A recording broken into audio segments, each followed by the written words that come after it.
இந்த வீடியோவில் வந்து நம்ம ஃபிஷ் டேங்க்லேயே அங்கேயே சாப்பிட்ல எது பெஸ்ட்டு ஃபிஷ், எந்த ஃபிஷ் விட்டால் உங்கள் டேங்கில் அங்கவே இருக்காது அப்படின்ற பற்றி கம்ப்ளீட்டாக அந்த வீடியோவில் பார்க்க போகிறோம். வாங்க வீடியோக்குள்ள போகலாம். இந்த லிஸ்ட்டில் வந்து ஃபஸ்ட்டு நம்ம ரிவர்ஸ்லேருந்து போவோம். அதாவது லாஸ்ட் 3, 2, 1 இந்த மாடலில் போவோம். அப்போ இந்த டாப் 3 அதாவது லாஸ்ட் இடத்துல இருக்கிறது பார்த்தீங்கன்னா மௌலி ஃபிஷ். ஆமாம், மௌலி ஃபிஷ் வந்து அங்கேயே சாப்பிடும். உங்கள் யாருக்குமே அவ்வளோக்கா தெரியாது. இந்த மௌலி ஃபிஷ் வந்து நீங்கள் பார்த்தீங்கன்னா கண்ணாடியை குத்திட்டே இருக்கும். அது என்னன்னு பார்த்தீங்கன்னா அது வந்து ஆல்கேவை சாப்பிடும். அது வந்து நிறைய பேருக்கு தெரியாது. ஜஸ்ட்டு கண்ணாடிக்க சும்மா குத்துது அப்படின்னு நினச்சிட்டு இருப்பீங்க. அது வந்து ஆல்கேவை தான் சாப்பிடுது. ஆனால் அதில் ஆல்கேவை சாப்பிட்ற ரேஷியோ வந்து கொஞ்சம் மற்ற ஃபிஷ் இந்த லிஸ்ட்டில் டாப் 2 டாப் பண்ண ஃபிஷ்ஷை கம்பேர் பண்ணும்போது மௌலி ஃபிஷ் வந்து கொஞ்சம் கம்மியாக சாப்பிடும். ஏன்னா உங்களுக்கு நல்லாவே தெரியும் மௌலி ஃபிஷ் வந்து ஃபுட்டும் சாப்பிடும். ஃபுட்டோட சேர்ந்து இந்த ஆல்கேவும் சாப்பிடும். அப்படி இந்த ஃபுட்டோட சேர்ந்து இந்த ஆல்கேவும் சாப்பிட்றனால அது வந்து ஆல்ரெடி அந்த மௌலி ஃபிஷ் வந்து கம்மியாக சாப்பிடும். அந்த ஃபுட்டோட சேர்த்து ஆல்கேவை சாப்பிடும்போது இந்த ஆல்கேவோட பர்சன்டேஜ் வந்து இன்னுமே கம்மியாயிரும். அதனால யார் இந்த மௌலி ஃபிஷ் வளர்த்துறோம் அப்படின்னு பார்த்தீங்கன்னா, அந்த ஆல்கே சாப்பிட்றதுக்காக உங்கள் டேங்க் வந்து கம்மியாக தான் ஆல்கே வளருது. ரொம்ப அதிகமாக ஆல்கே வளராது அப்படின்னா நீங்கள் தாராளமாக இந்த ஆல்கே கண்ட்ரோல் பண்ணுறதுக்காக நீங்கள் மௌலி ஃபிஷ் வளர்த்தலாம். அப்படி இல்லை உங்கள் டேங்க்கில் இன்னும் ஆல்கே வளருதுன்னா இந்த லிஸ்ட்டில் இன்னும் டாப் 2 டாப் 1 இருக்கிற விஷயம் நீங்கள் சூஸ் பண்ணிக்கலாம். டாப் செகண்ட் அதாவது நம்ம லிஸ்ட்டில் டாப் 2ல இருக்கிற விஷயம் என்ன பார்த்தீங்கன்னா ஸ்னெயில்ஸ். ஆமாம், ஸ்னெயில்ஸ் வந்து நிஜமாலே அந்த ஆல்கேஸ் வந்து சாப்பிடும். இதில் இருக்க ஒரு பெரிய பிரச்சனை என்னன்னு பார்த்தீங்கன்னா, இந்த ஸ்னெயில்ஸோட வேஸ்ட் வந்து ரொம்பவே அதிகமாக இருக்கும்.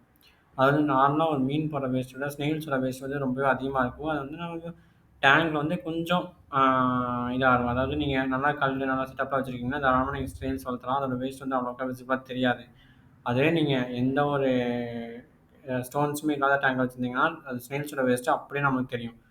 அப்படி உங்களுக்கு இந்த வே எந்த ஸ்டோன்ஸுமே வைக்கல அப்படின்னா நீங்கள் வந்து அங்கே சூஸ் பண்ணாதீங்க. ஏன்னா அதோட வேஸ்ட் வந்து அதிகமாக இருக்கனால நம்மளுக்கு இது அதோட அழுக்கு வந்து அப்படியே விசிபிளாக வெளியே தெரியும். அப்படி உங்களுக்கு கல் இல்லை அப்படின்னா நீங்கள் நம்ம லிஸ்ட்டில் வந்து டாப் ஃபஸ்ட்டில் இருக்கிற மீனை நீங்கள் சூஸ் பண்ணிக்கலாம். அது மட்டும் இல்லாமல் இந்த மீன் யாராவது சூஸ் பண்ணான்னு பார்த்தீங்கன்னா, என்னோட டேங்க்ல வந்து ரொம்ப அதிகமாகவும் ஆல்கே வளராது. அதே மாதிரி ரொம்ப கம்மியாகவும் ஆல்கே வளராது. ஓரளவுக்கு மீடியமாக நம்ம டேங்க்ல ஆல்கே மெயின்டைன் ஆகிட்டு இருக்கோம் அப்படின்னா, நீங்கள் தாராளமாக இந்த ஸ்னெயில்ஸ் வந்து ப்ரிஃபர் பண்ணலாம். இந்த லிஸ்ட்டு டாப் 1ல இருக்கிறது என்ன பார்த்தீங்கன்னா, நம்ம எல்லாத்துக்கும் தெரிஞ்ச அதாவது டேங்க்லேருந்து நம்மலாம் கூப்பிடுற ப்ளீகோ ஃபிஷ். இதோட ஒரிஜினலே ப்ளீகோ தான். ஆனால் நம்மலாம் டேங்க்லேன்னு சொல்லிட்டு பேர் வச்சு கூப்பிட்டுருக்கோம். இந்த டேங்க்லேண்ட் ஃபிஷ் தான் எனக்கு தெரிஞ்சு ஒரு நல்ல அல்கே ஈட்ரு. இதை விட நிறையா ஃபிஷ்ஷஸ் இருக்குது. இதோட பார்ட் 2 வேணாலும் கீழே கமெண்ட் பண்ணுங்கள். நான் கண்டிப்பாக அந்த வீடியோ போடுறேன். இந்த டேங்க்ல என்ன பண்ணுன்னா மேக்ஸிமம் இந்த ஆல்கே தான் சாப்பிட்டுருக்கும். இது வந்து ஃபுட்டை வந்து அவ்வளோக்கா எடுக்காது. உங்கள் டேங்க்ல ஆல்கே சுத்தமாக இல்லை, இதுக்கு வேறு எதுவும் சாப்பாடும் இல்லை அப்படின்னா அப்படின்ற பட்சத்தில் மட்டும்தான் இந்த டேங்க்ல வந்து ஃபுட்டை ப்ரிஃபர் பண்ணும்.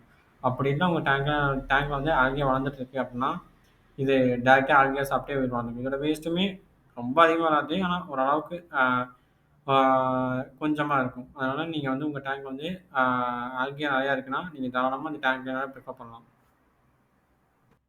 இதுதான் மெயினாக நம்ம டேங்க்ல ஆல்கே கிளீன் பண்ணுறதுக்கு டாப் 3 ஃபிஷஸ். இது போக நிறையா ஃபிஷஸ் இருக்குது. அந்த ஃபிஷஸ்லாம் வேணா கீழே கமெண்ட் பண்ணுங்கள். கண்டிப்பாக நான் அந்த வீடியோஸும் கூடிய சீக்கிரத்தில் அப்லோட் பண்ணுறேன். உங்களுக்கு வேணுனா மட்டும் கீழே கமெண்ட் பண்ணுங்கள். அதோட பார்ட் 2 நான் அப்லோட் பண்ணுறேன். அப்புறம் இந்த வீடியோ பிடிச்சிருந்துச்சுன்னா லைக் பண்ணுங்கள், ஷேர் பண்ணுங்கள், மறக்காமல் சப்ஸ்கிரைப் பண்ணிடுங்க.